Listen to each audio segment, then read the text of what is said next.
So you're 65 or approaching 65 and you're curious, what does my plan look like? What's the process? Am I on track? Can I retire?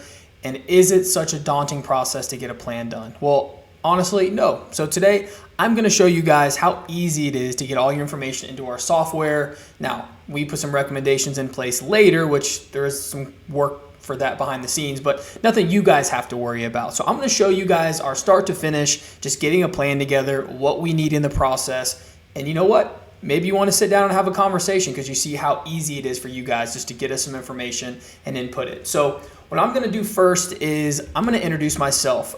My name is Marcy. I am a financial planner, financial advisor, and co-founder of Unity Financial Planning Group here in Atlanta, Georgia. And we handle financial planning for clients, retirement income strategies. We also do the tax preparation, filing in-house for our clients, and have an estate attorney on staff to take care of those estate documents so your legacy is protected as well. I do want to let you guys know anything that you see in this is for hypothetical purposes. Past performance does not predict future performance. This is all for hypothetical purposes. This also, may align with you, but this is not in any sort of way a financial plan for you. I just want to take care of some disclosures there. It's for educational purposes. It's to have a little fun to show you guys what the process is like. So stay tuned, have fun, check it out. Let's watch it. I am excited to show you guys what the process is like so you can see it's not too hard to work with a planner. We get what we need and then we make recommendations. So let me go ahead and get into it. I'm going to show you guys a family, Jason Smith and Emma Smith. Jason's 65, Emma is as well, and they have a child. So we get in here and we just populate their information, their name, their birthday. A planning horizon, yes, it's a little morbid, but we do have to create an equation with math, so we do have to have a hypothetical end date. In our action items, we can move that back and forth to show what would happen if you live longer, if there's a premature passing, but we do have to put an age in there, unfortunately. So they also have a son named John who is 38. And as we hit next here, right now, Jason is making roughly about $80,000 a year working, and is expected to have a 3% increase if he continued to work, but they're wanting to retire, so we're just going to keep it at $80,000. Emma is currently making $95,000. So I'm going to put that in there. Now, Social Security, a lot of times we get a Social Security statement from our clients to plug in actual numbers. We don't have that today. So for illustrative purposes, we're just going to use a simple estimate that our planning software includes for us. They don't have any other streams of income, but maybe they have a pension, or maybe you have a pension, or maybe you have some rental income. We could add that here pretty easily. It's really easy to add that in this. Jason and Emma have a pretty simple plan, so we're not going to add that today. Right now, Jason's putting in about 5% of his salary into a 401k. Again, that will likely end when he retires. Emma is contributing 5% as well, so I'm going to add those in here. And they're putting up right now about $100 a month away into a taxable brokerage account. You may be putting more, you may not be putting any at all, but for their situation, that's what they're putting in. Now, mind you, I had a full conversation with Jason and Emma hypothetically before I did this to get all of this information. And sometimes I do this with the client. Other times I get all the information and then input it myself. It really just depends on how the client wants to work with us.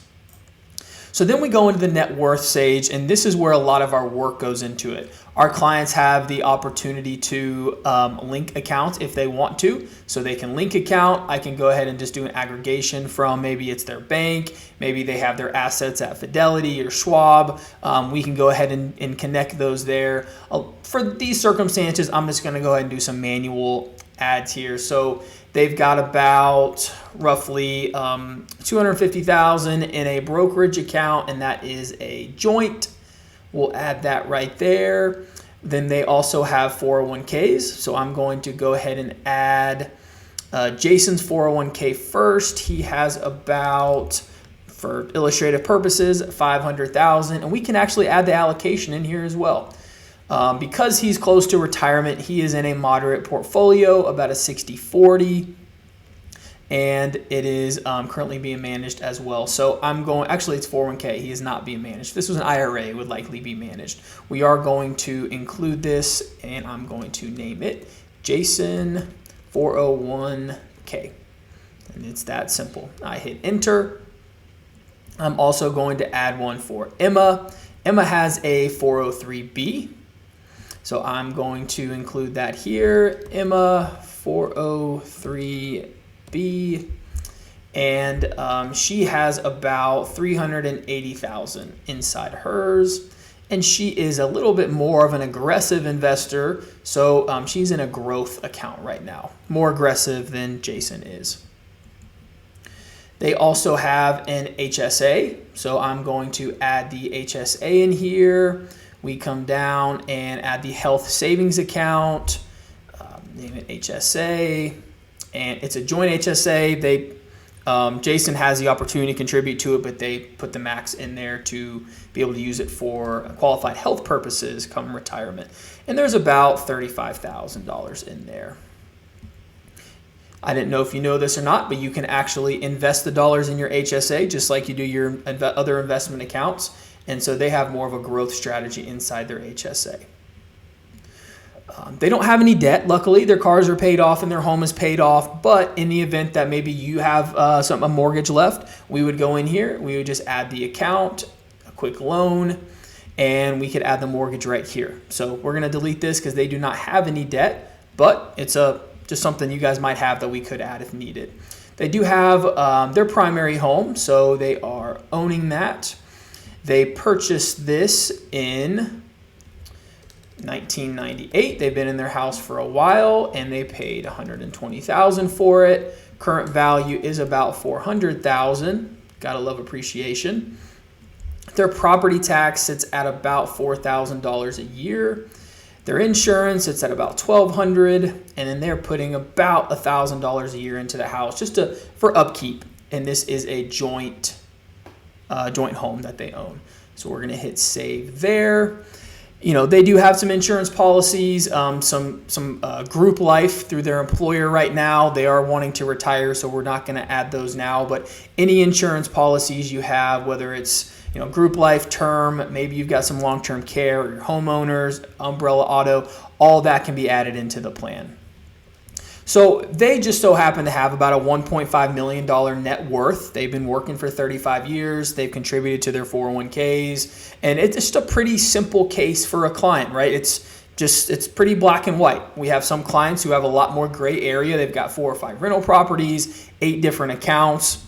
Jason and Emma have a pretty simple portfolio here. So what we're going to do is we are going to hit next. And actually, they do have some money in the bank. I should probably add just a savings account. I'm not going to include it in the actual plan, but they keep about $25,000 in the bank in their savings just as a rainy day fund. I'm going to name this savings, and then I'll put the dollar amount down here. About $25,000 sitting in there.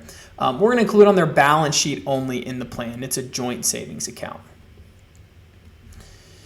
So we've added everything in here. You can see though, you may have a stock plan at work. You may have loans on your cars. You may have some credit card debt. We're able to add all of that in there. Maybe you want an RV or a camper. We're able to include that as well. So really any asset or liability you have, the software can go ahead and analyze that for you. So I'll hit next here. Their living expenses right now, they're spending about $4,500 a month on their expenses. Nothing crazy. This is a simple approach. However, I can do a detailed worksheet for my clients. So if they want it down to the absolute penny, which we do recommend with our clients, I can go ahead and just input those dollar amounts right there. But we'll use a simple approach for illustrative purposes. They do file jointly. They do not live where there's a local tax, but if you do, we can add that percentage in there. And then we'll hit next. And the last thing is their goals. They want to retire right now, so that's 65. Their monthly retirement expense is expected to be a little bit higher because they want to do some traveling. So, let's just say they're going to spend about $6,000 a month in retirement. Again, that is a simple approach. We can, detail worksheet that if we need to, but we'll add about a $6,000 a month expense. And this is what they want. This isn't a recommendation. This is them coming to us saying we want to spend about $6,000 a month. Their annual retirement long-term care costs will take up the last 2 years of the plan. And then we do have some average health care costs in there as well. So it's really that easy. We're going to hit complete on this. It'll analyze for about 5 seconds. And then I'm able to go to the dashboard here and show them what a probability of success looks like based on their situation. They have a 100% probability of success. We have some clients who come to us with a 60% probability of success, and we need to make some adjustments and some changes. But for them, if we go to the retirement tab, we'll see why. They have a really nice surplus every month in their cash flows. So more is coming in than is going out, and they have enough to cover that, right? They've got Social Security coming in, they've got some expense. So at the end of the day, they're only having to pull about $21,000 from their investments, which they have enough to do so, which is why they have a really high probability of success. So in this tab though, what we'd likely do is say, okay, you've got 100% probability of success. How can we be more efficient? Can we spend more money? And inside the action items down here, we can do that. Maybe they want to buy an RV, they want to travel more. All these things we can add in our software. So the tax side is awesome as well. All of their 401ks are in deferred money, so then we can look at Roth conversions for them. We've got the analyzer here to put strategies in order. These are things as planners we do, so you guys don't have to. We also can project some potential tax returns for them depending on the year and what it looks like in 2032, what their taxes might look like. All this is included. So this is why we think it's important to work with a planner who utilizes cash flow based software, being able to look at it all for you. Look at your assets. We can manage those assets as well. We can put the plan together. As things change, we can update it. So we just ask that if you're not working with a planner, maybe reach out to us. We don't charge anything to at least put everything into the software. We find it's beneficial to see everything on the front end to see where you're at and then allow us to make recommendations afterward. If you are working with a planner or an advisor, make sure they're using cash flow based software like this to really put your goals in there, see where you're at to make sure we can be as efficient as possible. So I really appreciate your time today. I hope you found found the video beneficial on what kind of software we're using for our clients and why they love working with us. By the way, those action items, you can move around. You can see what certain things will do to your plan. They're not going to save. We do put a lot of work and effort into those recommendations, but it's a very interactive software for our clients. You'll have a mobile app on your phone as well. So reach out if you ever have some interest of seeing where you're at, seeing if you're on track of retirement. We're here to help. We appreciate you guys as always. Don't forget to like, subscribe, share this with a friend who may be wanting to retire. We'll be more than happy to have a complimentary meeting with them. Thanks so much, guys. We'll see you on the next one.